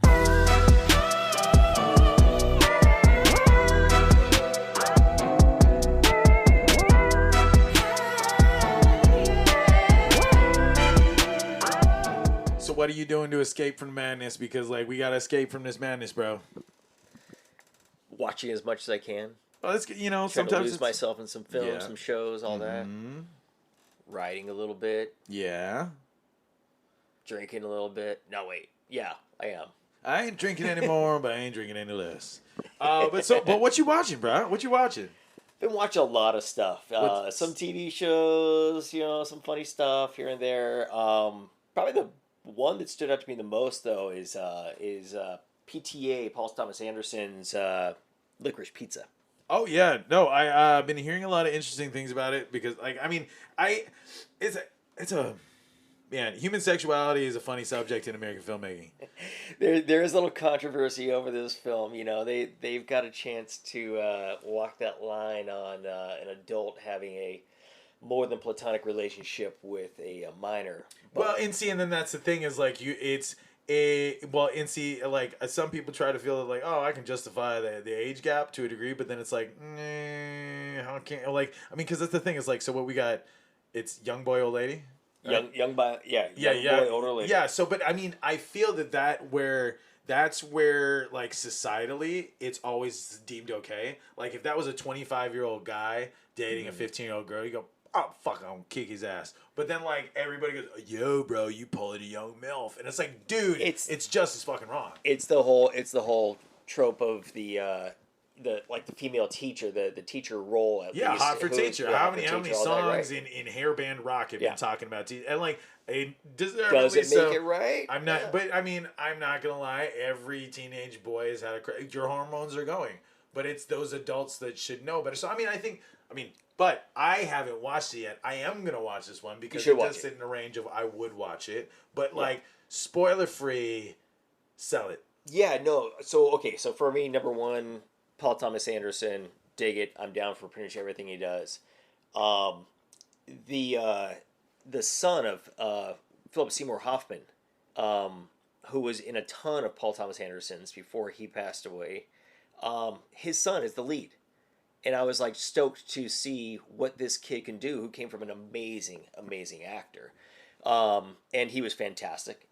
Really great. Haim, she was in it. I'm like, well, what's this musician going to do as an actress? She was amazing. And then you got, like, Tom Waits is in there. Yeah, you got me a Tom Waits. I mean, anything Tom Waits is in, I'm just going to watch just for that. You know, but, yeah, Bradley Cooper was in it, Ben Safdie. I mean, just all these amazing actors. But for me, the biggest thing is I grew up in Glendale.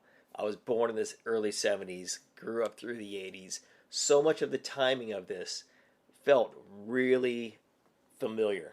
And all the way up to the video games, the waterbeds, skateboarding down the road. I mean, all of that. I'm like, I'm watching something from my past, and that was kind of cool to see. Because PTA grew up around that area. He kind of knows, that thing. I think he grew up in San Fernando Valley or something like that, which is where he got Boogie Nights and some influence there too. But yeah, all in all, definitely go see Licorice Pizza. Plus, little side facts: Licorice Pizza used to be a record store in LA. So, it's not the candy, it's not the Italian dinner, it's a record album place reference. That's pretty cool. So, I mean, outside of that, is there any insight to the story that may make people who might be on the edge of not wanting to see a plot like this, but might open their mind to like the conversation? Yeah, what's cool about it in the relationship sense is, it's definitely like a, cat and mouse. They kind of definitely both have an interest in each other along, but the part that moves beyond the platonic side is actually very minor compared to the relationship that they truly have, the friendship they have, and the mentorship role that they have. And so it's it's way more than like a Lolita kind of story. This is definitely much more about a kid who needs a mother figure and a young woman who is looking for just a somebody who's willing to kind of stand up for her. Gotcha. So it kind of like, it feels like the headcanon thing that every boy wishes it was in one of these May-December relationships. But it very much seems like a Hollywood play on it. Like, I mean, and then that's where I was kind of like on the fence about seeing it, because I mean, is this a reverse Woody Allen? But then again, like, Yeah, but I think it handles the nuance of relationship and friendship, and then even relationship, But I mean, I want to stress that this is not some dirty like Mary Kay Letourneau story. This is not. This is not. This is that's why I'm saying it actually handles just what friendships are really about a lot better than a lot of other films that would get into this age gap. So I still recommend seeing it, because I think if anything, it breaks a lot of the tropes of that kind of that style of film. All right, well, I'll probably watch it on the plane ride to Comic-Con then. That way I have something to say, like talking the Hall H line about it with people and see what they think. But I haven't had enough sit down time of watching too much stuff. I mean, I finished watching the Big Conn. Well, actually, I probably have like 25 more minutes. The documentary about Eric C. Conn, the Social Security attorney out of Kentucky, and so it's been a very interesting. Like I have this weird fascination with true crime howlies. I like oh, you fucker, you can do this, bro. Oh, how did he not get you, bro? There's a lot of them. Yeah, so like that's half of it, but like I kind of like I was aware of this guy because like I was old enough when I was working at Disney to notice like when he was trying to like reach out to California in that move. So when it got to like the end of episode 2 or the beginning of episode 3 or something like that, when they're talking about like he's trying to like expand and move because he can't be in Kentucky too much, and he tries to like expand his operation. But then what I thought was even crazier was how much they talked about like he was a straight shooter until that judge showed up. Like he was just he was really good at Social Security claims, but then like he had to like mainstream the process and lazy his side of thing. And then he kind of just didn't want to put his hands on it because then like he kind of has semi-denial, but like he's still making a shit ton of money out of it. So I think that there's also like these moments where you kind of like you understand from like the sound bites you get from him and his more or less manifesto that they turn into a voiceover from a supplied actor. That like okay. Yeah, it's interesting because he's like he's like because he does talk about a lot of things that he pre-planned when he tried to escape and all the other stuff. So like it's interesting to get into the mind of someone who becomes a criminal like that, whether it's like because he really thought he was Robin Hood for a while, because there was a lot of cases like you meet some people that he really did right by.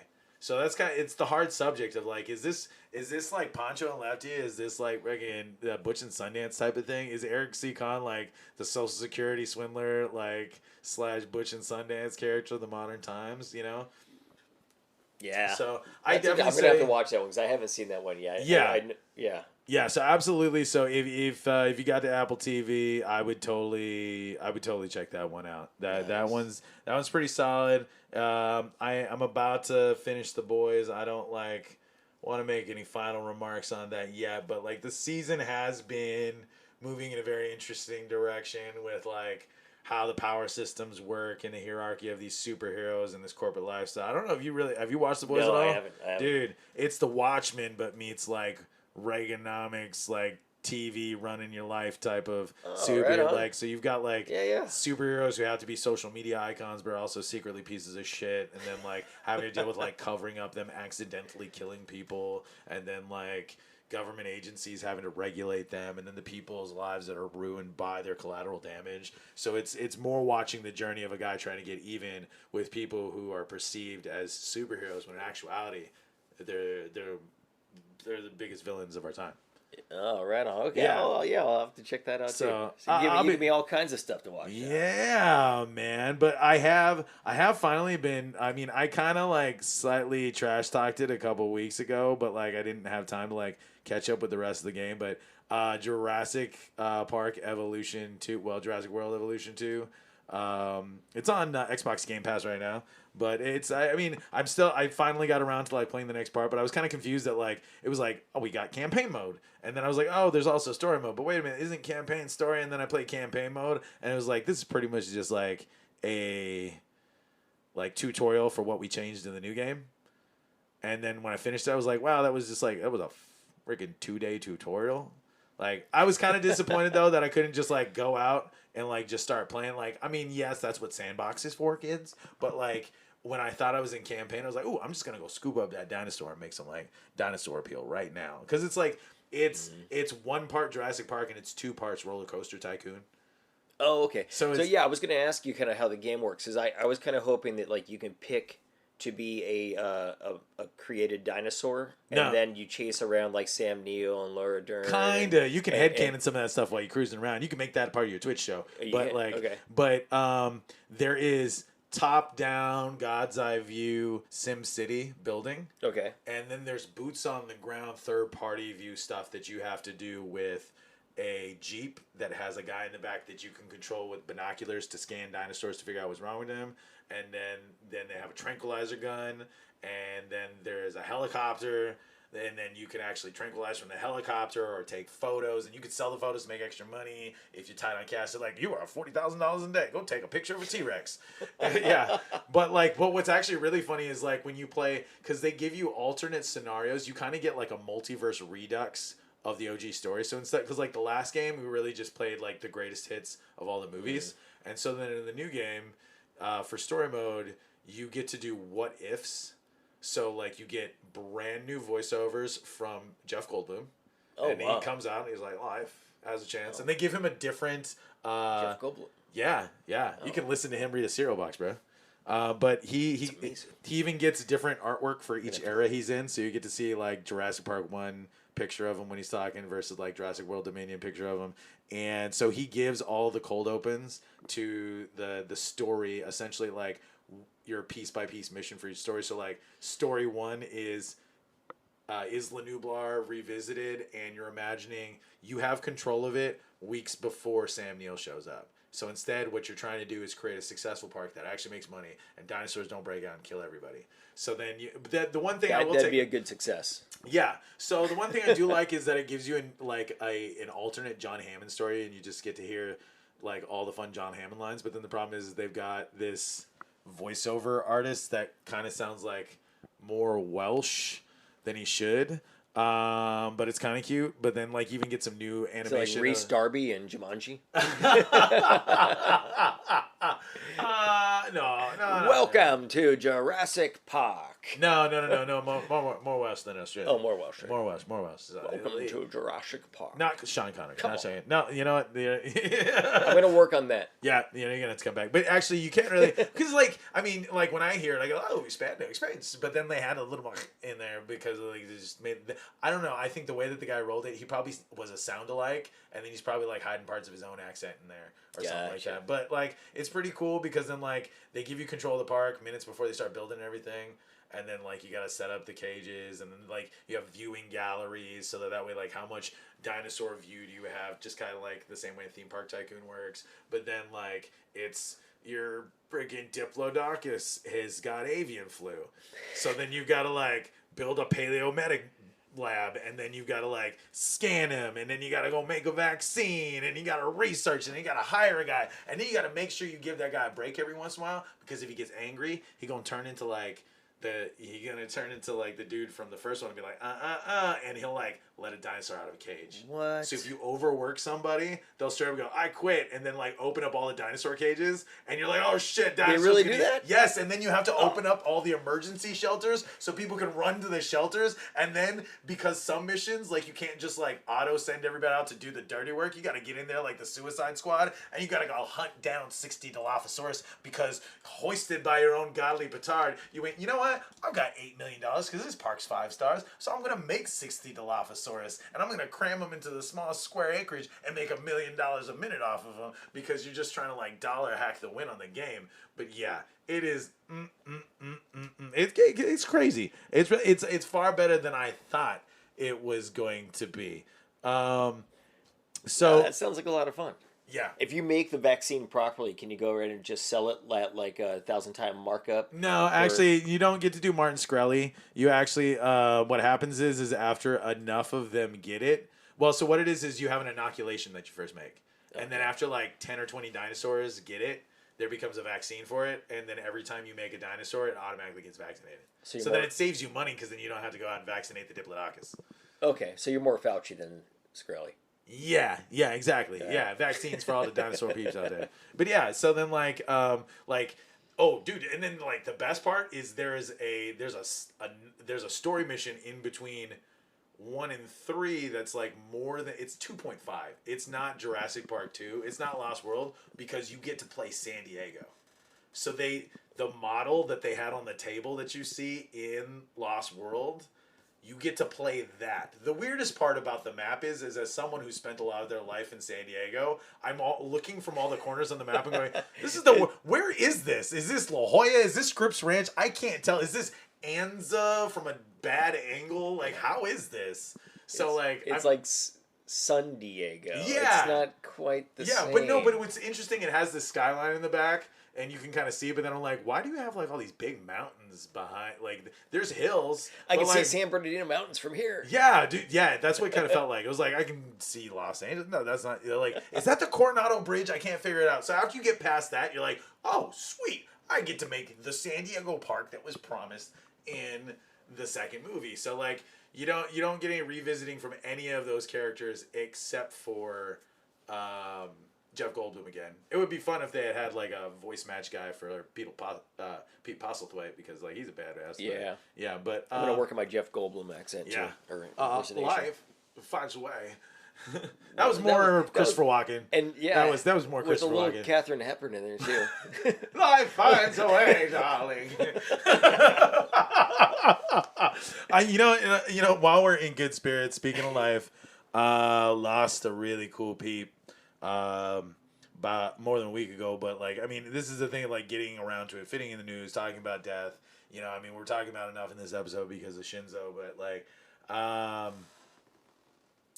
so one of the coolest kids to ever grace the internet, Technoblade, Minecraft gamer extraordinary. Like, this kid was considered the GOAT, and he. Yeah, so I'm 50, and I don't really Minecraft all that often unless my daughter asks me to play with her.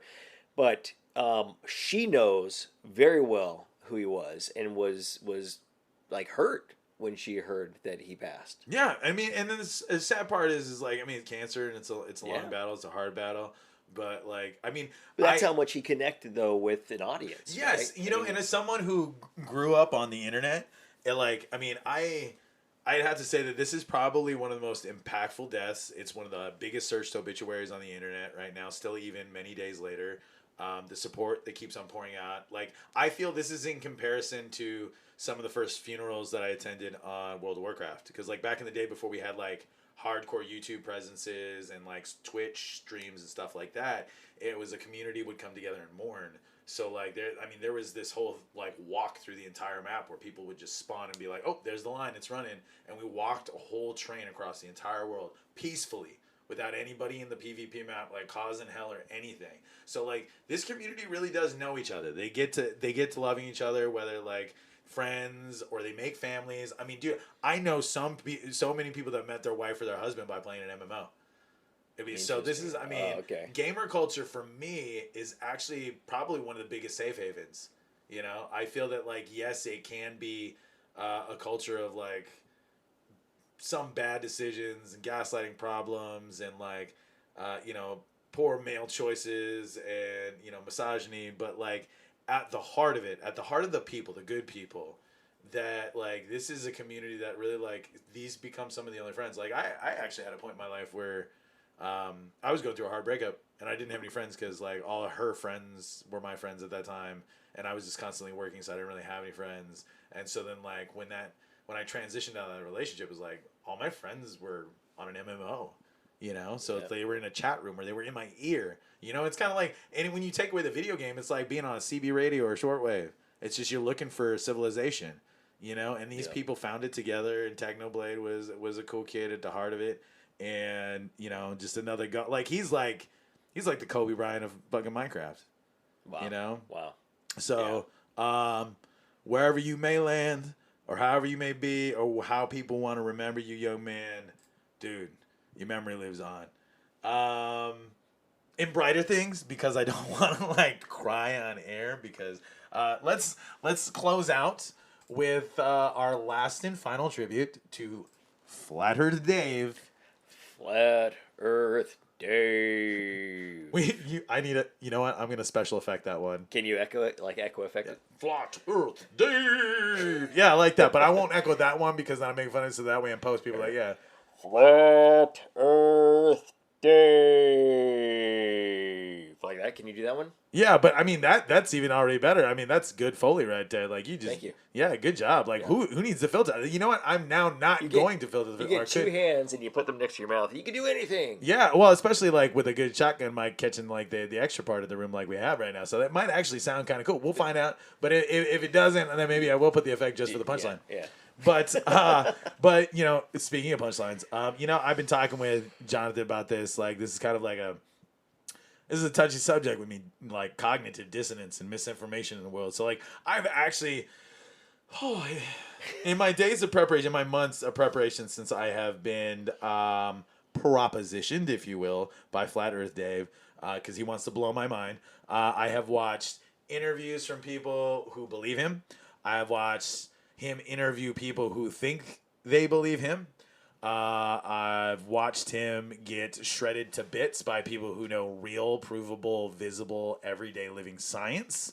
And I've come to understand, you know, and I will say this out loud because he's probably not going to listen or read or completely, or he'll have some runaway excuse because it seems like he does. So I really feel, folks, you know what, we know, you know, I guess as they call us globies. It's so funny, but like we get a nickname even though it's like it's common sense. Whatever. But okay, so yeah, but I'm on the left, so I'm on a snow globie. Right? Isn't that? Stop being such a snow globie.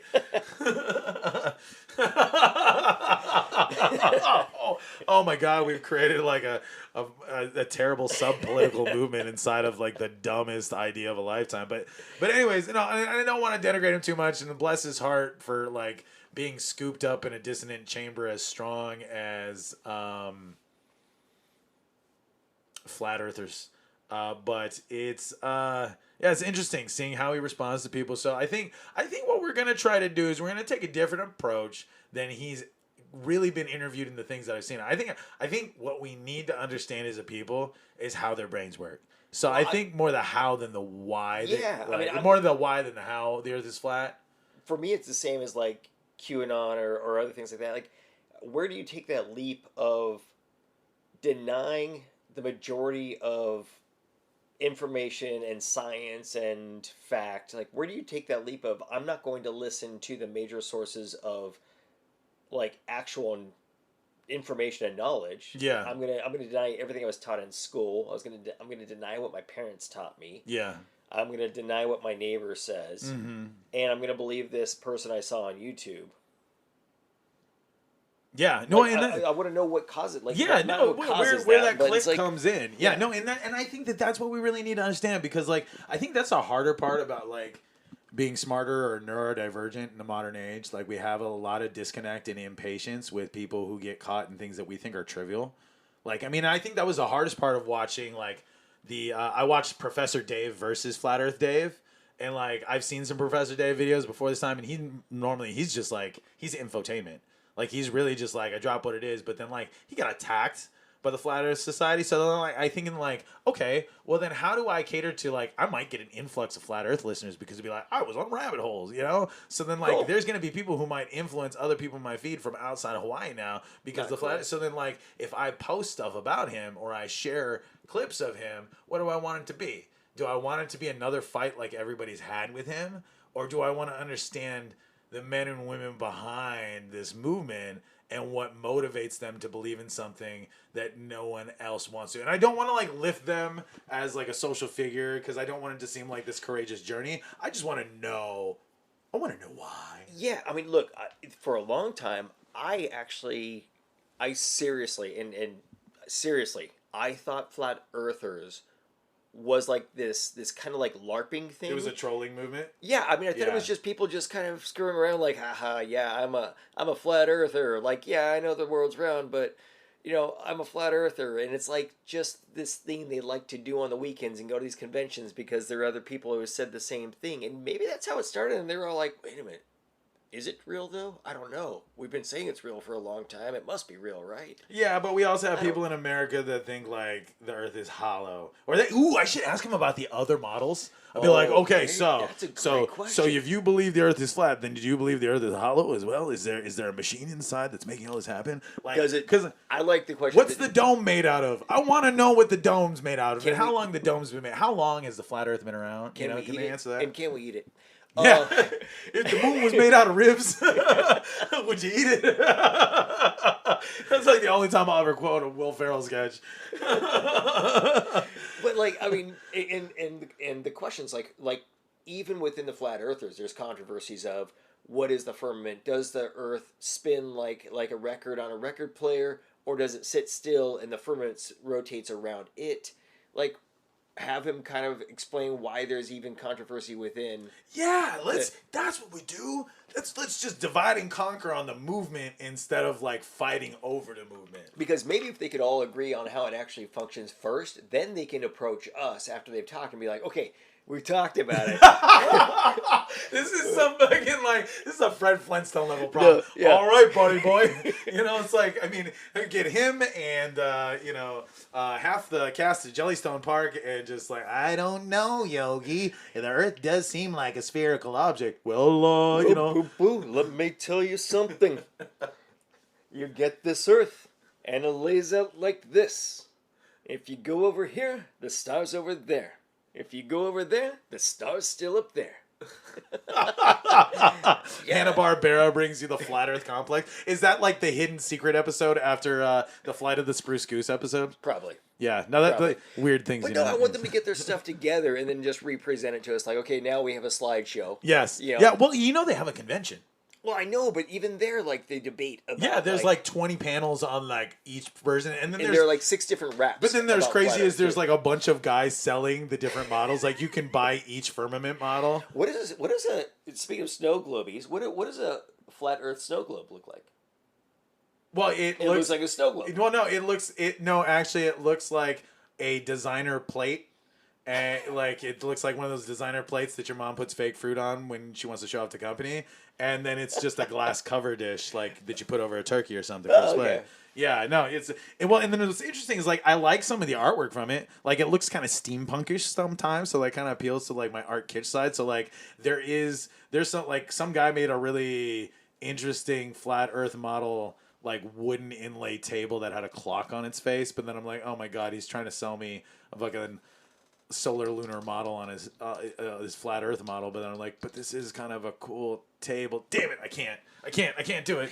Don't do it to me. Not gonna buy into it. So we shall see what Flat Earth Dave wants to sell next week, and we'll see. Like, you know, it's gonna be crazy because I'm gonna talk to him right before Comic-Con. So we're gonna get him out to you a few days before we land in sunny San Diego and rip apart the pop culture scene. And we'll talk a little bit of politics and what's going on. But this is my real mental health day episode, but it's still kind of work. We're also going to talk about how to pirate AM radio for those of you out there who want to try to get into that game, no matter where you are in the world. I've got some secrets. It's gonna be Comic-Con exclusive. And then we might get some audio recast on parts of it, but a lot of that conversation is really like we gotta like jam on that together. So I'm gonna give you some tidbits, I'm gonna give you some links that go with it, and that'll be after the Comic-Con episode. But mahalo, Jonathan, for coming on today, brother. Thank you for letting me on, and thank you for letting me fall down many rabbit holes, because man, we went there. Yeah, we did. We actually went a lot of places. We went more places than I wanted to either. But sorry. No. Don't ever be sorry, bro. We got lost and it was fun and it was good. And mahalo everyone for constantly supporting the show. I'm loving where it's going. I'm finally glad that I got the sound kind of where I like it. Looking to add more advertisers soon now that I've I want to be able to sell a good product. So now that we're at the good product phase, looking for local brands. So we're going to be talking to you guys. We're going to be hitting the bricks. Get some ad space up here. Got to be able to pay to do this thing because, guys, it takes a lot to curate and then investigate news in both fashions, because some stuff it's obviously world news, I'm not going to be everywhere, so I got to find reputable sources that you also believe in. So we'll be talking about that, hoping to get a season 2 mode post Comic-Con, a little more man on the street time. I'm going to go out, hit the big areas of Maui and talk with people, maybe even do a day in Oahu or and even a day on Big Island where I just I land early in the morning, I go out there, I just start talking to people. And then I just maybe I could do a whole day. I start at one end of the chain and I go through the whole chain. I do 2 hours and I just pick a town square. I'd be right here, bam, out the airport. Do it. But in between, because you got to eat. Yeah. In between, stop at a couple food places and then do a little talk story with somebody in that area. That's a good idea. Yeah, support local business on the way. Hey, if anybody got anything good to eat along the way for all these crazy conversations, you tell me. I go. We check them out. All right, folks. Well, you have a wonderful Sunday. Love you all. Anything else to say, Jonathan? Just aloha and thank you all. Aloha.